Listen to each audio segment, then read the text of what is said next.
on the top pages of our dailies. We have the Daily Nation and the Standard newspaper. And joining me for that part of the show is Alex Manyasi, who's coming to us via Zoom. He is a governance expert. Now, let's take a look at the front page of the Standard this morning. There is talk of politics and, of course, finances. As this day is the day where they come out with the financial standard. We're being told about the curse of supermarkets, and we do know of quite a number of retailers that have gone under because of errors, as is being put on the Standard this morning, errors that turned Kenya into retailers' graveyard. But far from that, of course, prominence take precedence, and we have politics, the return of Raila. A jovial-looking Orange Party leader is back in the thick of Kenya's politics, 1.5 months since taking some time off to look into his health and, of course, take some rest and get treatment. And on the Daily Nation, we have a similar headline, but it is taking a different angle. We're being told on this paper, ODM accuses Kalonzo of staging a coup in Jubilee. Welcome to the show, Alex Manyasi. What do you make of this headline that is centered around the ODM leader? Thanks, Trix. Of course, like I said before, Raila Odinga has always made headlines. Yes. Every time he disappears and every time he comes back. However, I think for now, especially during this period, when we have what is going on in the country in terms of the division of revenue within the Senate, I think his leadership is needed more than any other time. Because if you look at the stalemate as it is now, it actually will take the leadership of Raila Odinga and Uhuru Kenyatta. And by extension, what we are seeing play out, of course, is also the leadership of the deputy president to break whatever it is that is going on right now, so that we can have the country can move forward. Otherwise, if we don't do that, then we're going to put the counties into serious financial crisis in the next few months. But having said that, I guess we cannot rule out the fact that politics is at play. Yes. And of course, Raila Odinga is going to play a critical role when it comes to shaping how the politics of tomorrow looks like. Right. Be that as it may, yesterday we had a headline that told us that the ODM leaders, rather politicians, were trying to distance themselves from the stalemate at Senate. But when you look at the analysis you've given us, you're actually linking the ODM leader to possible influence into that particular stalemate. And then when you look at the top front page of the Standard this morning, we're being told Murkomen, Sakaja on the crosshairs. This is after they did vote against this revenue allocation formula, something that, if they were to vote against according to party allegiance, then they would have voted for it. And of course, they are saying this is because they're going for the good of the people. What do you make of this, given that David Murathe has said that they shall be getting what for how they actually voted? You see, one of the things that we have to think about as we talk about Murkomen and Sakaja, probably Sakaja will be a surprise because the imagination is that Sakaja will be voting the way Jubilee will want to vote. Now that tells you that there might be lack of consensus when it comes to the way Jubilee is playing its politics in Parliament, which is very sad. And I'm on record having said that if you ask me, the change of leadership in Parliament should have been phased out, so that we have leadership changes, so that you end up finally with the leader of majority being the last to be changed. Because at this point in time, when you have such a national importance issue, then you will expect that Jubilee leadership, especially those ones who are allied to the president, to vote in a certain way, unless, of course, there is a fallout. And so to see Sakaja voting together with Murkomen is a very telling affair, because if you look at their political affiliations, Sakaja and Murkomen are actually supposed to be in two different are supposed to be reading from two different scripts.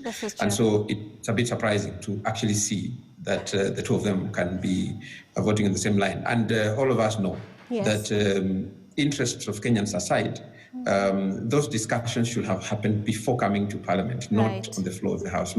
You cannot have a situation where the voting and the differences are playing out on the floor of the House. That should be done elsewhere, and the consensus built, and then this just happens in Parliament as a way of rubber stamping. Yes, and given that those two voted in ways that were not expected, and we have this quote, let me just read it out for you right now. How would you explain why the three went against the formula, yet their counties had benefited? It is cheap politics, and we will let them out so that they can go politic freely. Is this a matter of the good of the people or politicking? Because when you look at how they voted, one would think that this is a symbol of a maturing, sense of politics and, of course, sense of responsibility on their part. But here we have David Murathe saying that this is cheap politics. Which is which, in your view?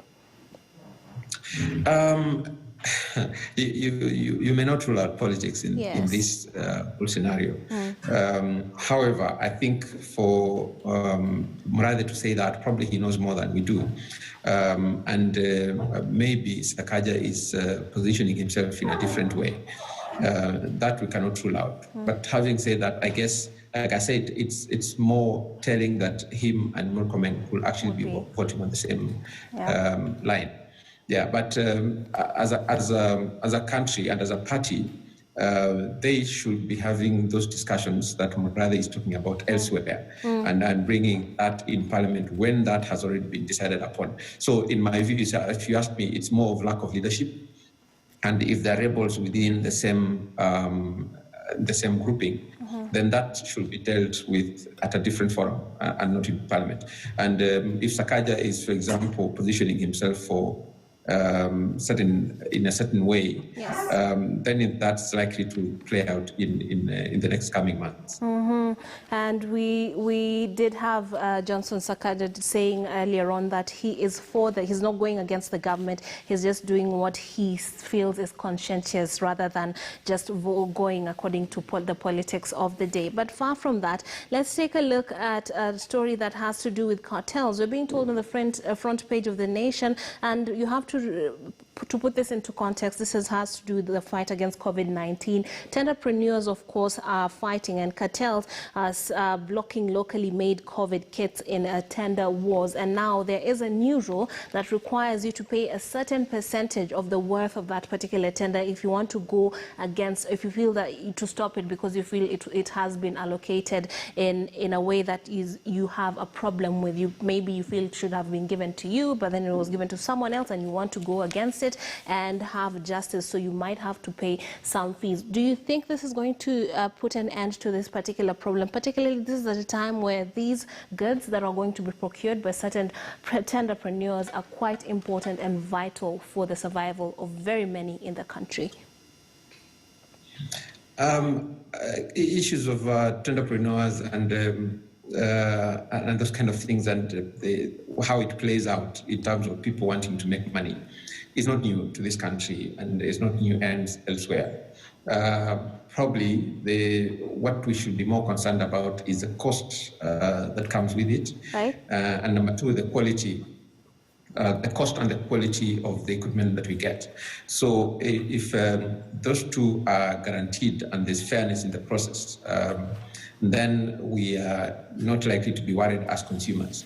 However, my biggest concern is usually when things are overpriced, number one, so that we are paying for prices that are way beyond what we should have paid for.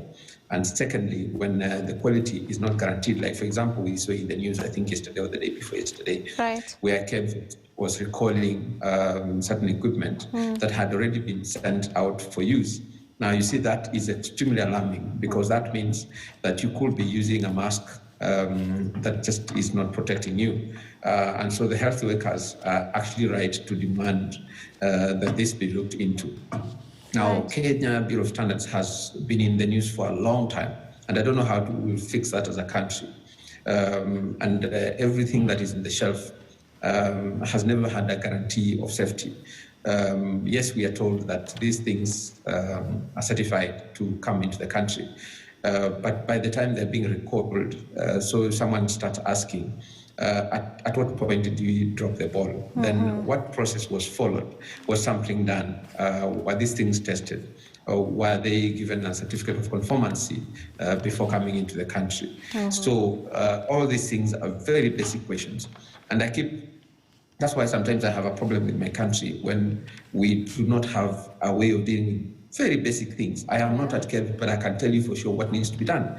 And so I think we need to get a bit more serious as a country and look at the safety of Kenyans as a first priority. Because in any country that is worth its salt, the safety and health of its citizens actually comes number one before anything else. Regardless of whether you want to make money or not, if the safety of citizens is not guaranteed, then that discussion should not even happen. Absolutely. And looting is also a part of the running theme in the Daily Nation. We're told on page 8 and 9 how mafia house cartels plotted to rob taxpayers. You can take a look at that and know how it relates to COVID-19 and the PPEs. But their main story this morning has to do with how a Kenyan family stole billions of US dollars in tax fraud. And it's apparently coming out that Kenya is turning into a sort of hub for cybercrime. These individuals, members of a particular family from these parts, were actually nabbed by the FBI in an operation that has been dubbed Operation Rewire, after they were involved deeply and minted millions of dollars from US citizens in tax fraud, because they were, submitting fake forms or tax returns of the elderly and people who had since died, and therefore they were making a lot of money and sending it back home. They have been nabbed, and the FBI has exposed what has been ongoing, and they have been named here quite and shamed, obviously, and some of them are in prison, some of them are hiding out in Kenya. What do you make of this? Because another nation in West Africa was very much known for this sort of crime, but now it seems to have shifted to East Africa. What do you make of this, Mr. Manyasi? It's a bit embarrassing, and it's shameful that could be happening. And as you're rightly saying, East Africa has not been known for that. But when it comes to that kind of thing happening, now one of the things that we need to look at, it means we have weak legislation and policies in place to monitor the funds that come into the country. And I say that because if you're a US citizen today and you make money anywhere and you send it back home, you have a responsibility to make sure that your taxes are done properly. And even where you are, if a US citizen is working in Kenya, then their responsibility to their country still exists, even if they live in Kenya all their lives. And so as a country, I think as we see more of these things, we need to start thinking about then how do we safeguard ourselves from getting into these murky waters of people becoming conmen out there and sending money back home. And then we start hitting the headlines. And so what that does, unfortunately, is that we start seeing scenarios where if you remove a passport as a Kenyan, then people start looking at you differently. So people do not realize that when we start seeing such headlines, then the implications are that when you get employment out there or when you travel out there, then people start looking at you as a suspect even before they start understanding what you're worth. So these are the things that we need to safeguard our country against, and we need to be proactive about that as a country and make sure that we have legislation in place and processes and procedures in place to monitor where people are getting money that they're sending into the country from and how they're earning it in the first place. Right, and we're being told this family has made history for stealing, of course, history in a very negative way. Now let's take a look at page Page 3 of the Standard, we're told about a nurse who gave birth on oxygen. She had COVID-19. We hoped that she would survive, but unfortunately she succumbed. Mary Ann delivered a bouncing baby boy 6 days after being taken into isolation after she tested positive for COVID-19. She later tested negative 5 days later, and they were hoping that she would actually survive, but then she died a few days ago at 4 a.m. and, of course, left behind a 1 week-year-old. What do you make of this sort of tragedy and the increased number of young people who are seemingly succumbing to COVID-19? Yeah, like the minister said, Trix, if you look at the number of young people now succumbing to COVID-19,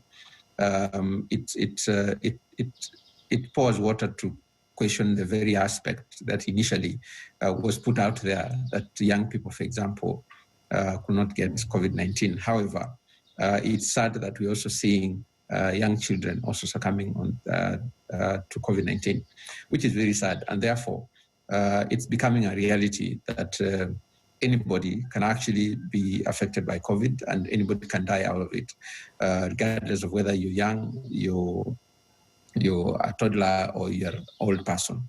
And so, and also what is coming out clearly is that you do not even have to have pre-existing conditions for you to succumb to the disease. And so I think this calls for all Kenyans to be vigilant. It calls for all of us to protect each other. It's not about me protecting you, but it's us protecting each other. And I think that is the approach that we need to be taking, knowing that no one is safe anymore.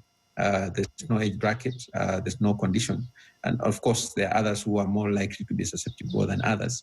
But that doesn't mean that anyone is safe and therefore immune to succumb to this disease, which is very unfortunate. Absolutely. And still on that, or rather related to that, today is World Breastfeeding Day, or rather week, and we are having a story on page 12 of the Standard this here telling us about a report saying that it is safe for positive mothers to actually breastfeed their babies because this actually helps them in developing an immunity to fight COVID-19, even if the mother is positive for COVID-19. So, of course, this is quite interesting because one would expect it is the opposite, but this actually is helpful for the mother, for the child actually, that the mother is taking care of. And of course, they've been given details right there, and the updates on it, we're being given the numbers right here on page 12 about the total number of confirmed cases. We're standing at 22,597, and total number of samples tested over 300,000. We have 315 males, 229 females that have been flagged for COVID-19, and we have 382 being the number of deaths, and the number of recoveries well over 8,000, which is a bit of good news coming out of that update. But we're also given another headline here telling us state now links virus spread to the weather. It is the coldest month in Kenya, and of course they're saying now, this being the cold season, you need to be more careful because they have seen an uptick in the number of people testing positive, given that per sample, because there was lesser numbers per certain number of people being tested, but now the number has increased, which means overall there's an increase in infections across the country in general, and they're linking it to the cold season. And also on COVID-19, doctors demand extensive health cover amid COVID fears. Now, give me an overview of your take on what's this latest analysis of what's happening in the country as far as COVID-19 is concerned.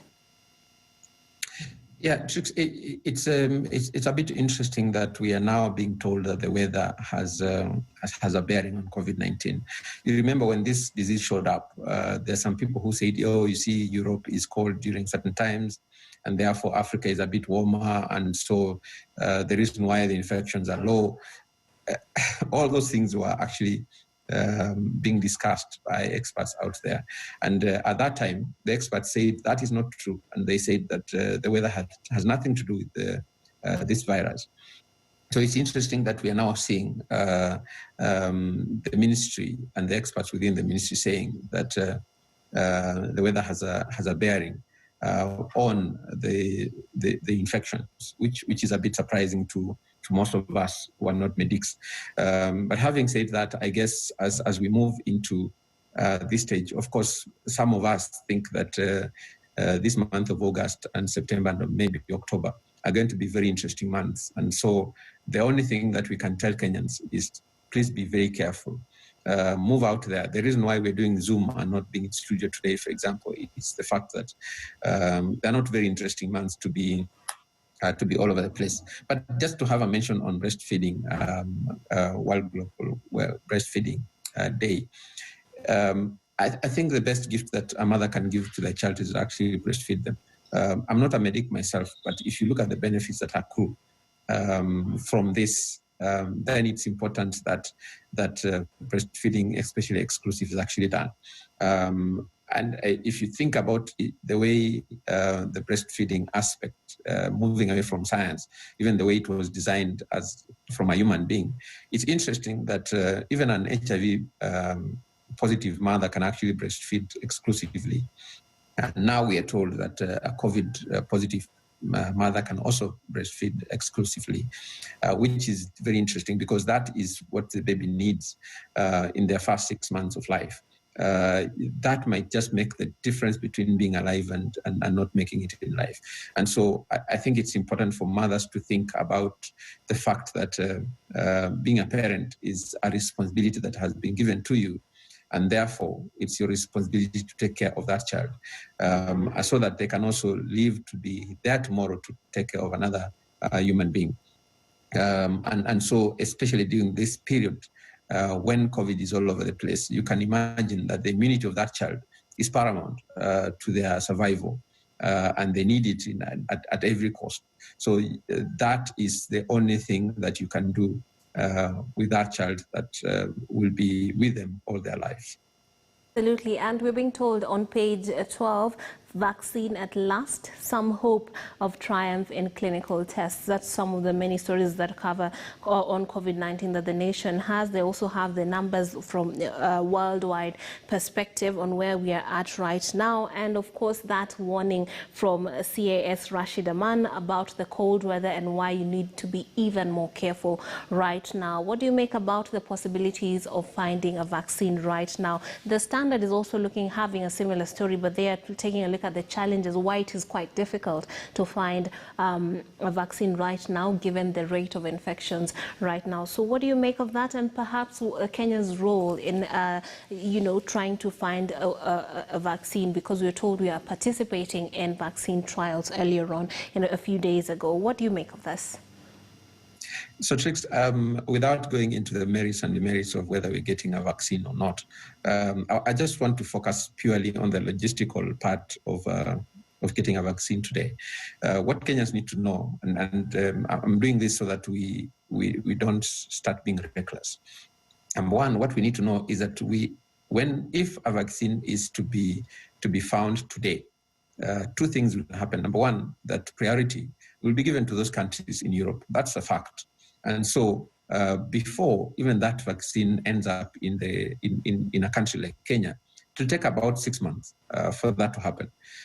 Number two, once that vaccine gets into a country like Kenya, it will take a minimum of another 6 months for the same to be available to all Kenyans who will need it.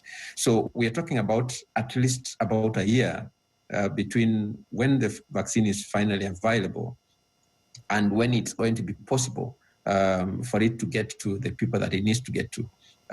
What we need to understand is that this is a global issue, and therefore even the sheer numbers you cannot imagine the logistics and the numbers that need to be manufactured, the distribution processes that need to be followed. It's just not something that is going to happen overnight. Just because we will hear that a vaccine has finally showed up, it does not mean that people have access to that vaccine. And there will be priorities in many aspects. Not everybody will have the access to the vaccine at the very first instance. And so at this point in time, it's more important to be careful than to bank on the vaccine, because it's not coming tomorrow. And when it's finally out, it will not be instant, so that someone will just walk into a hospital and get it as if it was manufactured in Kenya. And there's so many stories and so many angles that have been taken up in the dailies about COVID-19. So take a look, get yourself informed, and be sure to be more careful right now, especially with the cold and the risk that has been heightened right now owing to the weather. But far from that, Mr. Manyasi, I'd like you to comment on what is being termed this morning as the curse of supermarkets. First, it was Uchumi, and then Nakumatt. Now Tuskys seems to be going down the well-trodden path of local supermarket chains. We look at what is ailing the industry is what we are being told on the Financial Standard this morning. And picture, there's very interesting graphics that shows you those supermarkets in the trash, basically showing you what the eventuality that they has to face. How come these supermarkets are not learning from this sort of thing, and how can the government be a part of it? Because there is a market for the produce that they actually sell. So how come this is not being figured out, in your opinion? Yeah, it's interesting that we are seeing, like you tried to put, the curse of supermarkets. It's interesting that that is the case, because if you look at our Vision 2030, for example, one of the pillars that was identified as one that was supposed to push this country forward was actually wholesale and retail. And so evidence is there that they can actually make money. So what we do not understand is the intricacies that actually go on within those supermarkets. And we have seen supermarket chains globally do very well. But in Kenya, it looks like there's something that we do not, all of us, understand. For example, the Uchumi collapsing. We could understand that because part of corruption, partly there was corruption, partly there were power plays and people pushing money around. And so that could have been a management issue. But for Nakumatt, for example, and its collapse, it's interesting, and we have not been told exactly what caused its collapse. Now, if you look at other supermarkets that are having trouble right now, some of them is family conflicts, some of them are management problems. And so that also tells us as a country that running these entities professionally is key. Because you see, when you're doing a supermarket, it also means that the profit margins are not as huge as someone you will expect. And so if there's corruption, or if there's people getting money out of it, then you're not likely to pay your suppliers. And as a country also, we need to think about, for example, if you're talking about supermarket, then the entire value chain needs to be looked at. For example, the people that are supplying these products to the supermarkets, what is the cost proposition for those products? If it's farmers that have been subcontracted to supply vegetables, for example, then are these prices predictable, and are farmers getting value for money so that also the supermarkets could be getting money? If we're going to talk about importing products that end up in the supermarket, because we know that we do not manufacture everything, then we need to be thinking as a country as well, are we in a position where we can actually import products that are legit and sell them in supermarket and still make money? However, the last point to that I would want to make is, do we have a possibility that some of these chains are not making money because of counterfeits? Because you see, that's a reality. If you're going to make to have a product on the shelf and someone else is selling the same product that is counterfeit, looking the same, but is counterfeit out there, then chances are that you will not make money because you've imported expensively or you've manufactured expensively, but someone else is making money quickly and therefore denying you the money or the income that you have earned.